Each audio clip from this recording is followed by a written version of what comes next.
La résistance aux fongicides, en fait, quand on va parler de risque de résistance, on le décompose en deux risques. Un risque intrinsèque qui est lié en fait spécifique à chaque molécule, chaque mode d'action. On va parler ce matin donc de deux grandes familles, les IDM d'une part et les QOI d'autre part. Mais ce n'est pas uniquement le risque intrinsèque qui va définir le risque de résistance globale, on a aussi un risque d'utilisation, et ce risque d'utilisation est lié, il dépend des caractéristiques de l'agent pathogène sur lequel on travaille. Un risque d'utilisation du mildiou de la vigne, l'oïdium de la vigne ou du black rot de la vigne, on va le voir, n'est pas du tout équivalent.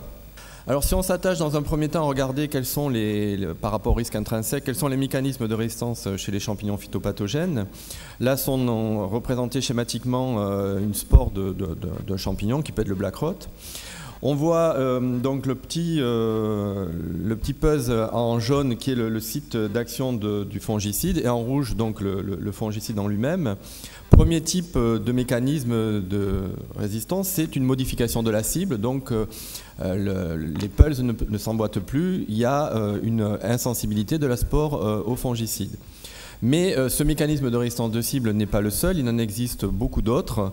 Le premier, c'est multiplication du nombre de cibles. Donc le champignon, la spore développe plusieurs cibles et donc il va falloir augmenter un petit peu à l'infini le nombre de matières, enfin le fongicide pour arriver à bloquer toutes les cibles. Ensuite, on peut avoir une détoxification du fongicide. Une fois qu'il rentre dans la spore, il est détruit et donc il ne va pas aller se fixer sur la partie jaune du pus, sur la cible. On peut avoir aussi une excrétion du fongicide qui, en fait, une fois que le produit est rentré, il ressort, la spore le fait ressortir.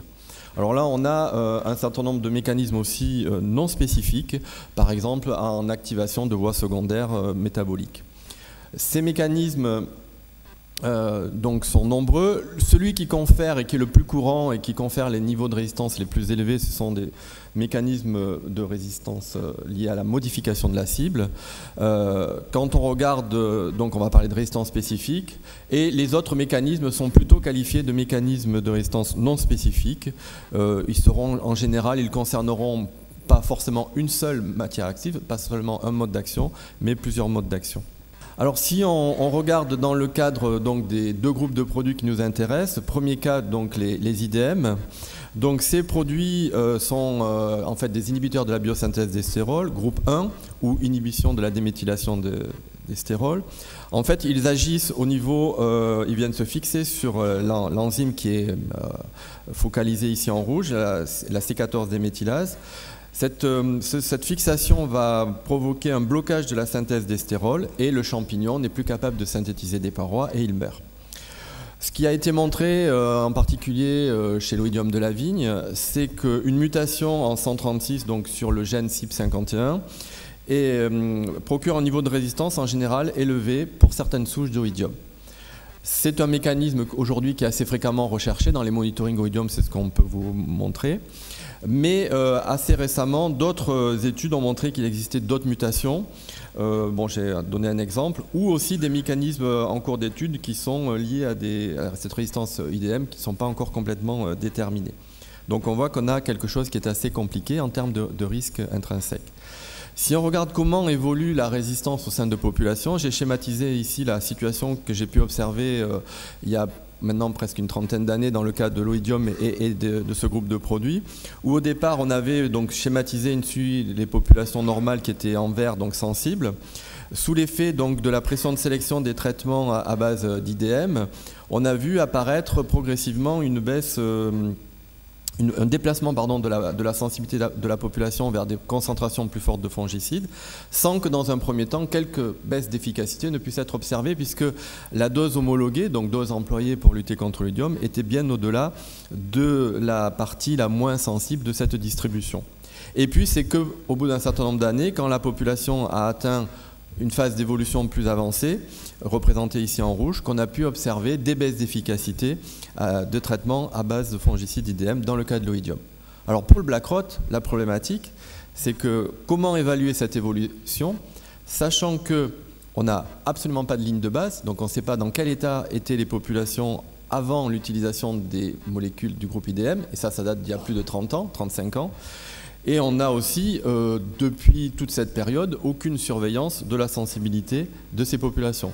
Donc comment évaluer le risque intrinsèque du black rot aux IDM? J'ai pas de réponse.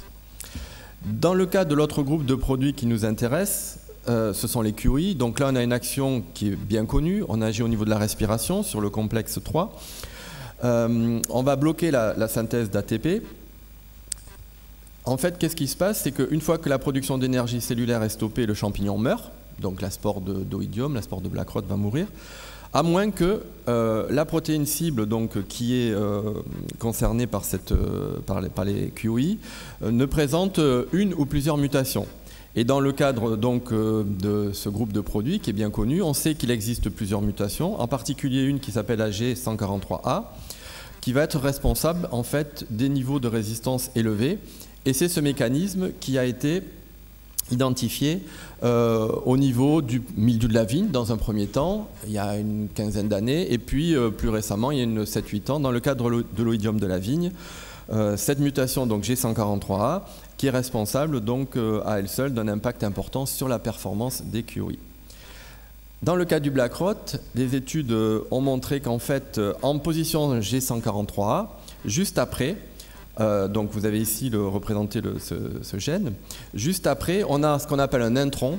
Et en fait, cet intron, la présence de cet intron donc proche du codon 143 empêche la traduction et donc la production de cytochrome B fonctionnel, c'est-à-dire que cet intron va limiter, voire annihiler complètement l'effet de cette mutation. Donc on peut dire que par rapport à cette mutation G143A, le champignon responsable du black rot donc, présente un risque de résistance très faible de sélectionner des résistantes fortes au QI. Si on s'attache maintenant à regarder d'un point de vue du pathogène, donc le black rot pour aborder le risque d'utilisation, donc le black rot et son risque global de résistance.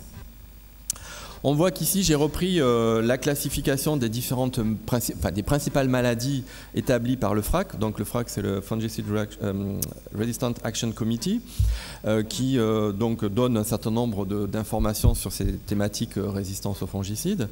Vous voyez qu'on a 3 grandes catégories de maladies. Des maladies à risque fort dans lesquelles on va retrouver Botrytis cinerea, Plasmopara viticola, donc le mildiou et la pourriture grise. Des maladies à risque moyen, là sont représentées l'oïdium, même si au niveau de l'OEPP, le classement est un petit peu différent, mais bon, aujourd'hui, on considère qu'on est plutôt une maladie à risque de résistance moyen. Et le black rot, lui, est en dernière colonne, donc sur la colonne de droite, on considère que c'est une maladie à risque faible, même niveau que l'Helminthosporium solani, Phomopsis viticola, donc ça y est. L'escoriose, excusez-moi. Et puis d'autres maladies comme les rouilles et les pythium. Donc on peut considérer que par rapport à cette déjà classification, on a un risque d'utilisation du black rot qui est faible. Ceci est confirmé par déjà ce qu'a présenté Bernard, c'est que en fait, le black rot est aussi une maladie, en gros quand même une maladie secondaire de la vigne. C'est pas tous les ans que cette maladie provoque des dégâts importants, et dans toutes les régions. Elle nécessite des conditions climatiques spécifiques pour une évolution forte des épidémies. Bernard a donné des indications.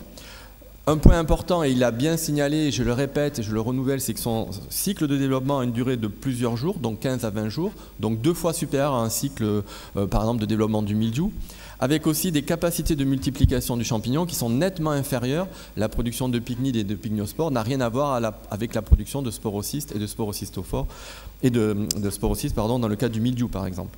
Et ensuite, on l'a vu dans l'exemple des QI, il y a aussi une particularité au niveau de son génome, notamment avec la présence de cet intron en position 143, qui fait que, effectivement, c'est une maladie à risque d'utilisation faible. Donc si on regarde ce tableau qui est un petit peu compliqué, mais qui donne une évaluation globale des risques de résistance en prenant en fait d'une part le risque inhérent qui est lié sur la partie gauche donc au mode d'action, et vous voyez ici j'ai identifié les QI qui ont un risque fort, les IDM un risque plutôt moyen. Si on le combine avec le risque du pathogène, donc vous avez le black rot qui est en risque faible, donc dans la première colonne, et quand on fait la combinaison en incluant aussi un risque agronomique qui peut être lié à des pratiques culturales plus ou moins, et là Bernard en a parlé, favorables à la conservation d'un inoculum primaire, technique de taille, etc.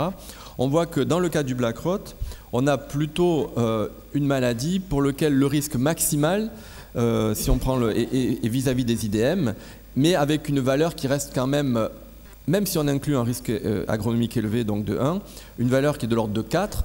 Donc c'est à peu près équivalent à ce qu'on a pu voir avec l'oïdium dans des situations à risque agronomique moyen. Et l'oïdium, il a fallu quand même à peu près une dizaine, voire une quinzaine d'années dans ces situations avant qu'on soit capable d'identifier une quelconque dérive de la sensibilité des populations. Donc en conclusion, pour être assez rapide, faut-il craindre une résistance du black rot de la vigne à ces deux groupes que sont les IDM et les QI? Je dirais pour les QI, non, car présence donc d'un intron en position 143, et c'est cette mutation qui confère une forte résistance au QI, mais quand même d'autres mécanismes ne sont pas à exclure, ils sont possibles. Par exemple d'autres mutations, je n'ai pas trop insisté, mais il y a une mutation qui s'appelle la F129L qui existe chez la tablure et qu'on pourrait retrouver chez le black rot, mais aussi on pourrait avoir des mécanismes non spécifiques.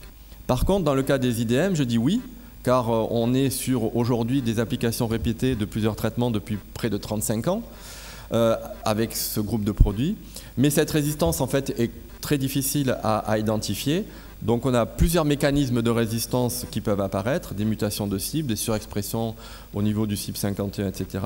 Et surtout, la problématique, pour être sûr de nos conclusions, c'est que malheureusement, on est aujourd'hui en absence complète de ligne de base pour les populations. Donc même si on enclenche un travail de monitoring qui est une nécessité pour l'avenir, on aura quand même toujours un petit peu de difficulté à dire effectivement les populations ont évolué et avec telle importance. Merci pour votre attention.